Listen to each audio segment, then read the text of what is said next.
একবার গেছিলাম পার্বতীর জন্য, আমি একবার গেছিলাম পার্বতীর জন্য বেঁধে হয়েছি। আমাদেরকে খানা দিলে আমাকে পৌঁছে দেবো, খান করা হবে।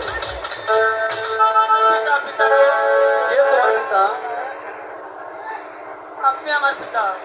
শোনা কন্যা, সত্যি আমার কন্যা হয়ে থাকো তো তোমাকে নিয়ে যাবো বন্ধপুর শহরে।